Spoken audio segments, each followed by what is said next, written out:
नमस्कार, कानून के पाठशाला में आपका स्वागत है। मैं हूं नरेंद्र सिंह।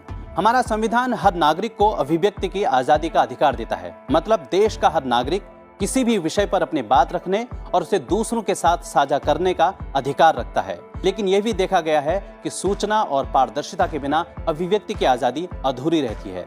इसलिए सरकार 2005 में सूचना का अधिकार कानून लेकर आई। यह कानून भारत जैसे जटिल और विविध लोकतंत्र के लिए जरूरी है। यह कानून सही मायनों में हमारे लोकतंत्र के प्रति आम नागरिक की आस्था को बल देता है, मजबूत बनाता है। आइए देखते हैं इस कानून की खास बातें।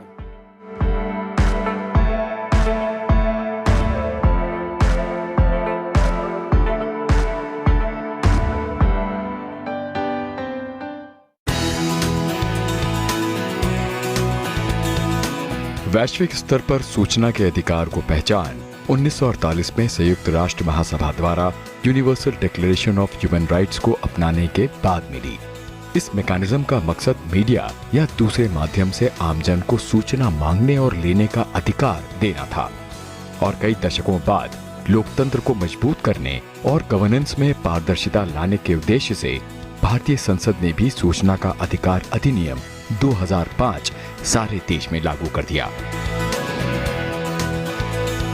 सूचना के अधिकार कानून का मूल मकसद नागरिकों को जानकारी उपलब्ध कराकर सशक्त बनाना, सरकार की कार्यशैली में पारदर्शिता और जवाबदेही को सुनिश्चित करना, भ्रष्टाचार को रोकना और हमारे लोकतंत्र की कार्यशीलता को बढ़ावा और दिशा देना है। ये कानून नागरिकों को सरकार की गतिविधियों के बारे में अवगत कराने की दिशा में बड़ा कदम है। इस कानून के तहत कोई भी नागरिक किसी भी सरकारी कार्यालय में आरटीआई दर्ज कराकर जरूरी जानकारी ले सकता है। ये कानून सरकार से लिखित सवाल जवाब करने का हक हर नागरिक को देता है। भारत सरकार ने भ्रष्टाचार को खत्म करने की दिशा में एक प्रभावी कदम के रूप में सूचना का अधिकार विधेयक को जून 2005 में संसद से पारित करवाया। जुलाई 2019 में इसमें संशोधन कर कमियों को दूर किया गया। अब जानते हैं इस कानून की बड़ी बातों को।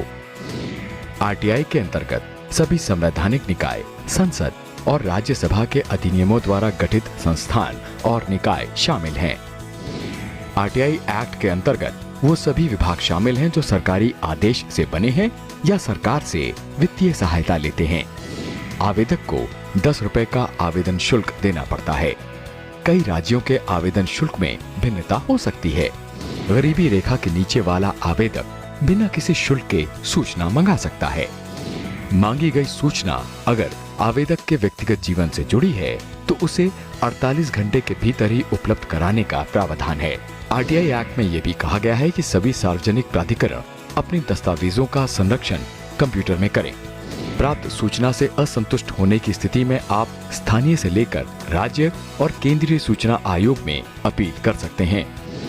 इस एक्ट के अनुसार केंद्रीय स्तर पर एक मुख्य सूचना आयुक्त और 10 या 10 से कम सूचना आयुक्तों की सदस्यता वाले एक केंद्रीय सूचना आयोग के गठन का प्रावधान है। इस कानून में केंद्र की तर्ज पर राज्यों में भी एक राज्य सूचना आयोग के गठन का प्रावधान रखा गया है। राष्ट्र की संप्रभुता, एकता, अखंडता और सामरिक हितों पर प्रतिकूल प्रभाव डालने वाली सूचनाओं को कानून के दायरे से बाहर रखा गया है। सेक्शन 24 सब सेक्शन 1 के अंतर्गत सिक्योरिटी और इंटेलिजेंस एजेंसीज को इस कानून के दायरे से बाहर रखा गया है।